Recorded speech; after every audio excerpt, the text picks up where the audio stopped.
রাজধানীর বাজারে সরবরাহ বাড়ায় কমেছে শীতের সবজির দাম। সাপ্তাহিক ছুটির দিনে নিত্যপণ্যের দরদাম জানাতে এই মুহূর্তে কারওয়ান বাজার থেকে যুক্ত হচ্ছেন সহকর্মী তারেক মাহমুদ সুজন। তারেক, বাজারে সবজি, মাছ, মাংসের দাম কেমন দেখছেন এই বিষয়ে আমাদের জানাবেন।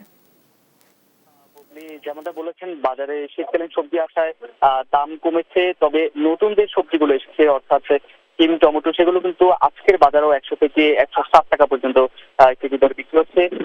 তবে কয়েকটি সবজি যদি বলি আপনাকে, যেগুলো পূর্বে বাজারে ছিল, মূলা হতে শুরু করে বাঁধাকপি, ফুলকপি, সেগুলো কিন্তু কেজিতে 30-40 টাকা করে বিক্রি হচ্ছে। বলা চলে যে পূর্বের যে সবজি সেগুলোর দাম কমলেও নতুন বাজারে আসা সবজি এখনো কিন্তু নাগালের বাহিরে বলা চলে।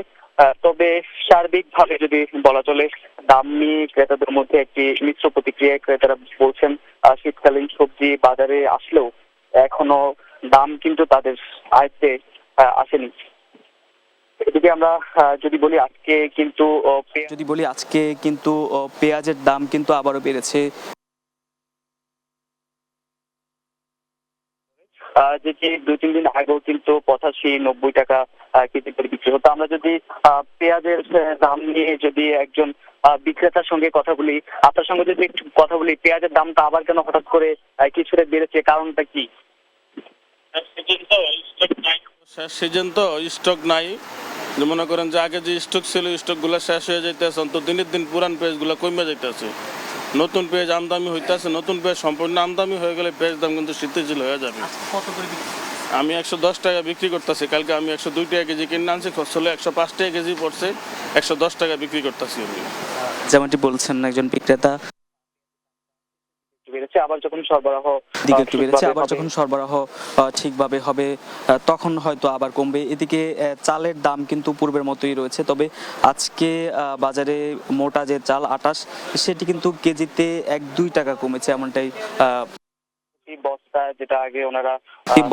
যেটা আগে ওনারা 3000 থেকে 3200 টাকা বিক্রি করতো, সেটি এই বস্তায় প্রতি 150-200 টাকা কমেছে। তারা বলছেন আমনের যে নতুন যে ধান, চাল, সেটি বাজারে আসলে হয়তো চালের দামটা আরও স্থিতিশীল হবে, আরও কমবে। তবে যেই মিনিকেট চাল, সেটি কিন্তু পূর্বের দামে রয়েছে। এদিকে আমরা মাছের বাজারে যেমনটি দেখেছি, মাছ কিন্তু আজকের বাজারে দাম কিছুটা কমেছে। বিক্রেতারা যেমনটি বলছেন, শীতের ফলে মাছের যে চাহিদা, সেই চাহিদা কমাতে কিন্তু মাছের দাম পূর্বের থেকে অনেকাংশে কম, এমনটি বলছেন। তো সার্বিকভাবে যদি বলি, আজকের বাজারে পেঁয়াজের দামটা বাড়তির দিকে বলা চলে এবং মাছের দাম কম। একই সঙ্গে শীতকালীন যে নতুন সবজি শিম, টমেটো, সেগুলোর দাম কিন্তু এখনও বলাই চলে আকাশচুম্বী। সাধারণ যে নিম্ন আয়ের মানুষ যারা রয়েছেন, তারা কিন্তু এখনও নতুন সবজি কিন্তু ক্রয় করবেন সেই ক্ষমতা কিন্তু তাদের নাই। যদি বলি নতুন যে আলু, সেটি কিন্তু আজকের বাজারে 120 টাকা বিক্রি হচ্ছে। এছাড়া পুরনো আলুটি যেটি বিক্রি হচ্ছে 25 থেকে 30 টাকা। তো বলা চলে, আমরা যদি আরেকজন বিক্রেতার সঙ্গে কথা বলি, আজকে মুদির দামগুলা কেমন, বা তেলের দাম কি কমেছে কিনা, না আগের মতোই আছে? বর্তমানে তেলের দাম আগের মতনই আছে, সরকার নির্ধারিত যে রেট, এই রেটই আছে। আপনার সব কিছুর দামে রিজনেবল আছে, কম আছে। বর্তমানে আপনার ক্রেতা শূন্য বাজারে ক্রেতা নাই, সবাই আতঙ্কের ভিতরে আছে।